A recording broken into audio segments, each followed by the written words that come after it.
Hello students, I am जय Rajput, your chemistry faculty. तो आज अपन डिस्कस करते हैं the law of reciprocal proportion ना। ये बहुत ही इंपॉर्टेंट लॉ है और मुझे ऐसा लगता है कि बच्चों को ना ये लॉ थोड़ा सा सही से एक्चुअल में समझ में नहीं आता है ना, हमेशा उन्हें कन्फ्यूज़न रहता है। तो दैट्स वाई मैंने 10 मिनट का लेक्चर बनाया है ना, ये 10 मिनट का वीडियो है। इस वीडियो में अपन सीखेंगे what is the law of reciprocal proportion और उसके कुछ एप्लीकेशन ना, डिस्कस करेंगे कुछ बहुत ही इंपॉर्टेंट बेहतरीन एग्जांपल्स इन दिस वीडियो। ठीक है, कंटिन्यू कर दें। तो आप हेडिंग दीजिए law of reciprocal proportion. Okay, so about this law ना, so this law was given by this law was the law of reciprocal proportion was given by Jeremias Richter. This law was given by Jeremias Richter. ठीक है, ये scientist थे, chemist थे, जिन्होंने इस law को propose किया। अच्छा, ये लॉ क्या कहता है, इसका एक पोस्टुलेट है ना, तो उस लॉ को समझते हैं। तो लिखता है ना, ध्यान से, बहुत ही ज़्यादा ध्यान से ना, जो पहली कंडीशन है इस लॉ की और जो मोस्ट इंपॉर्टेंट कंडीशन है, बिकॉज कई बार नीट में जेई में ऐसे क्वेश्चन भी पूछे गए कि identify in which of the following कि law of reciprocal proportion is valid. तो ये लॉ कहाँ वैलिड होगा, उसके लिए पहला पॉइंट लिख देते हैं ना कि थ्री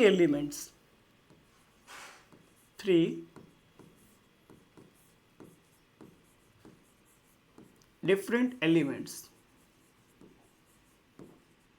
तो पहली ही कंडीशन ये है हमारे पास कि हमारे पास तीन डिफरेंट एलिमेंट्स होने चाहिए ना, तीन अलग अलग एलिमेंट होने चाहिए, तभी लॉ ऑफ रेसिप्रोकल काम करेगा।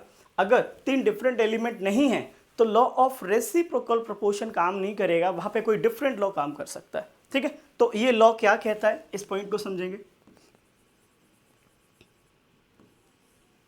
ठीक है, when two different elements when two different elements combine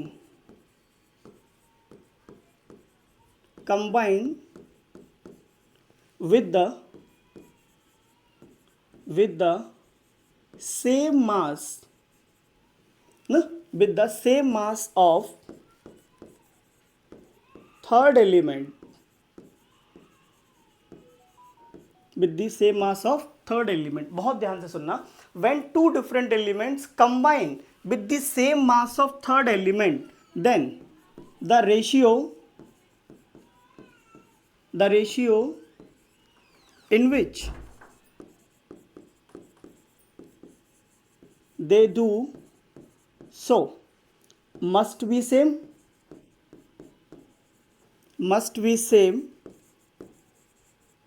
or should a simple multiple। बहुत ध्यान से ना, अभी जस्ट ए मिनट, इसको मैं एकदम क्लियर कर दूंगा ना, आपको एकदम कॉन्सेप्ट क्लियर हो जाएगा, क्रिस्टल क्लियर हो जाएगा। बहुत ध्यान से ना, बहुत ध्यान से समझना। व्हेन टू डिफरेंट एलिमेंट्स, दो डिफरेंट एलिमेंट्स होने चाहिए। So when two different elements combine with the same mass of third element, जैसे हमने तीन एलिमेंट की बात की थी ना कि तीन एलिमेंट मस्ट है, तो होगा क्या, when two different elements combine with third element, then the ratio in which they do so must be same.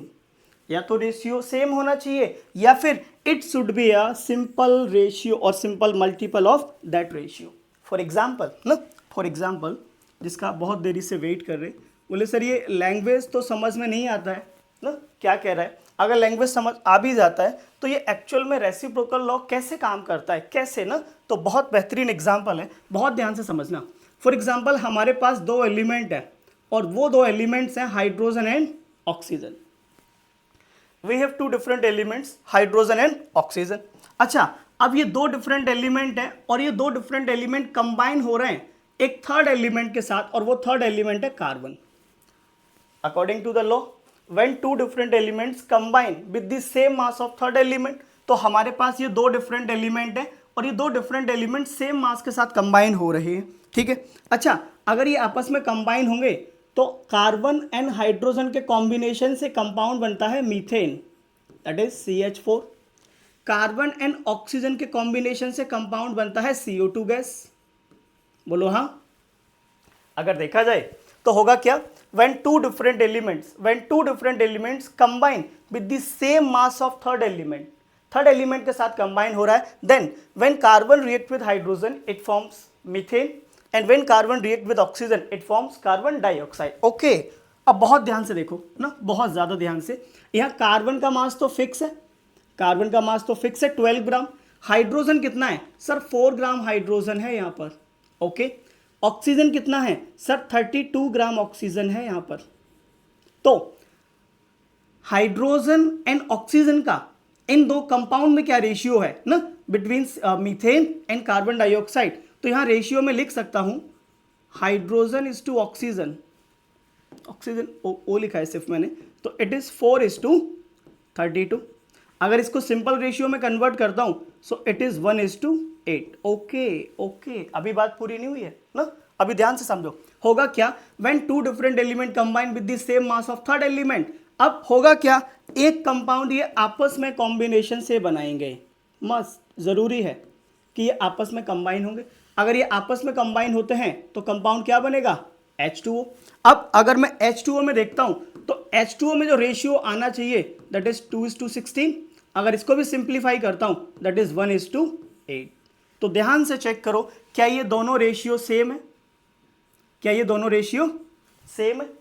यही है लॉ ऑफ रेसिप्रोकल प्रोपोर्शन ना, कि when two different element combine with the same mass of third element the ratio in which they do so must be same or it should be a simple multiple, या फिर इसका simple multiple होगा। एक और example लेते हैं ना, एक और एग्जांपल जिससे चीजें और भी अच्छे से क्लियर हो जाएंगी। बहुत ध्यान से देखो, बहुत ध्यान से, ठीक है। हमने क्या किया, हमने फिर से एक एलिमेंट लिया हुआ है हाइड्रोजन। सर हाइड्रोजन बहुत ज़्यादा प्यारा है, सबको है ना, सबको हाइड्रोजन बहुत ज़्यादा पसंद है। अच्छा, हाइड्रोजन और जो दूसरा एलिमेंट हमने लिया हुआ है दैट इज ऑक्सीजन। दो एलिमेंट है ना हमारे पास ना, फर्स्ट एलिमेंट है हाइड्रोजन और दूसरा एलिमेंट है ऑक्सीजन। अब होता क्या है, ये तीसरे एलिमेंट सल्फर के साथ कंबाइन होते हैं।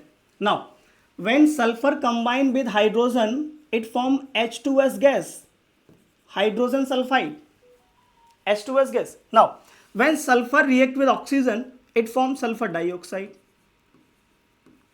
Sulfur dioxide. अब बहुत ध्यान से देखो, मैंने क्या बोला था, when two different element combine with the mass of a third element और same mass of third element, अब third element सल्फर है तो यहाँ पर हाइड्रोजन है और यहाँ पर क्या है, O2 है। सल्फर दोनों जगह सेम है, 32 ग्राम फिक्स्ड अमाउंट ऑफ सल्फर है। तो हाइड्रोजन कितना है, यहाँ पर हाइड्रोजन है 2 ग्राम, ऑक्सीजन कितना है सर 32 ग्राम। ओके, अब क्या होगा, अब ये आपस में कंबाइन होकर एक कंपाउंड बनाएंगे और उस कंपाउंड का नाम है वाटर। ओके, अच्छा, ये जो दो डिफरेंट कंपाउंड्स फॉर्म हुए ना, H2S एंड SO2, यहाँ पर हाइड्रोजन एंड ऑक्सीजन का रेशियो क्या है, तो सर यहाँ हाइड्रोजन एंड ऑक्सीजन का रेशियो है 2:32, जिसको सिंप्लीफाई करके लिख सकता हूं मैं 1:16। ठीक है सर, इनका रेशियो आ गया 1:16। अच्छा, अगर ये आपस में कंबाइन होते हैं तो क्या कंपाउंड बनेगा, H2O, जहां पर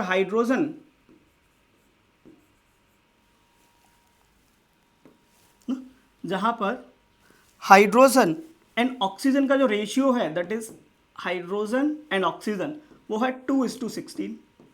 अच्छा, अगर इसे सिंप्लीफाई करता हूं तो 1:8। सर ये तो डिफरेंट आ रहा है, आपने बोला था रेशियो मस्ट बी सेम। एक और बात बोली थी मैंने, रेशियो मस्ट बी सेम और सिंपल मल्टीपल, या तो सेम होना चाहिए या फिर इसका सिंपल मल्टीपल होना चाहिए। तो क्या मैं लिख सकता हूं 1/8 ना, 1:8 है तो 1/8 इज इक्वल टू 2 × 1/16, इस रेशियो को 1/16। तो ध्यान से चेक करो, बहुत ध्यान से, कि यहाँ पर ये जो 2 है वो एक सिंपल मल्टीपल है ना। मैं बोल सकता हूँ कि जो 1/16 है वो 1/18 का एक सिंपल मल्टीपल है। So this is the law of reciprocal proportion. I hope ये आपको समझ में आया होगा। ठीक है, अब इस लॉ के कुछ लिमिटेशंस हैं वो भी डिस्कस कर लेते हैं। लिमिटेशंस क्या है कि this law is not valid in case of isotopic interference. अच्छा, आइसोटोपिक इंटरफेरेंस का मतलब क्या है सर? आपने बोला था कार्बन, तो जब भी हम कार्बन की बात करते हैं तो we generally take carbon C12। हम कार्बन C12 की बात करते हैं, क्यों? क्योंकि C12 का जो हमने मास है वो फिक्स कर दिया है, इट इज 12 AMU, जो हमारा एक स्टैंडर्ड एलिमेंट है। ठीक है, ये हमने एक स्टैंडर्ड मास फिक्स कर दिया है।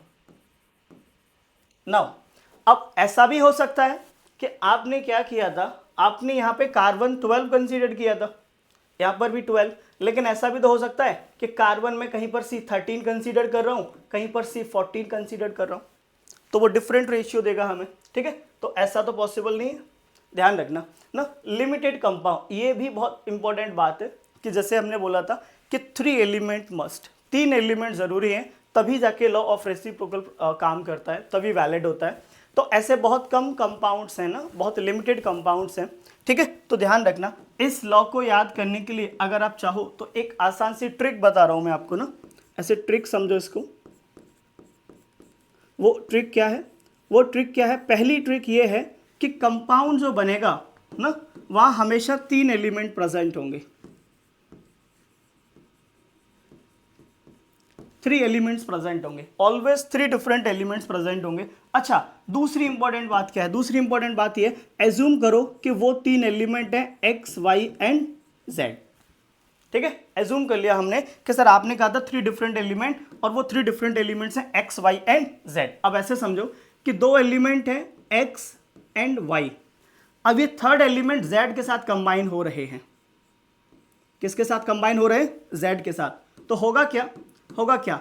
जब X Z के साथ कंबाइन होगा तो कंपाउंड बनता है XZ, जब Y Z के साथ कंबाइन होगा तो कंपाउंड बनता है YZ। अच्छा, अब एक बार ये आपस में कंबाइन होंगे तो कंपाउंड बनेगा X एंड Y। ये बात बहुत ज़रूरी है कि आप इसको यहाँ पर आइडेंटिफाई कर पाएँ। जैसे अब हो क्या रहा है, यहाँ जो कंपाउंड बन रहा है वो XZ बन रहा है, यहाँ जो कंपाउंड बन रहा है वो YZ बन रहा है, तो 2 कंपाउंड तो ये हो गए। अब जो थर्ड कंपाउंड होगा वो हमेशा X एंड Y से बनेगा। क्यों? क्योंकि सर ये Z तो कॉमन हो गया। ठीक है, तो ये हमेशा कंपाउंड हमारा XY बनेगा। अब ये जो एलिमेंट यहाँ प्रेजेंट है ना, X एंड Y जो होगा वो हमेशा इस वाले X एंड Y के प्रोपोर्शनल होगा, या फिर एक सिंपल इसका मल्टीपल होगा। This is the law of reciprocal proportion. I hope ये वाला आपको पार्ट समझ आया होगा लॉ ऑफ रेसिप्रोकल प्रोपोर्शन का। ठीक है, अब आगे कंटिन्यू करेंगे। ठीक है, फिर से एक छोटा सा वीडियो लेके आऊँगा जिसमें मैं एक नेक्स्ट लॉ को एक्सप्लेन करूँगा। तब तक के लिए थैंक यू।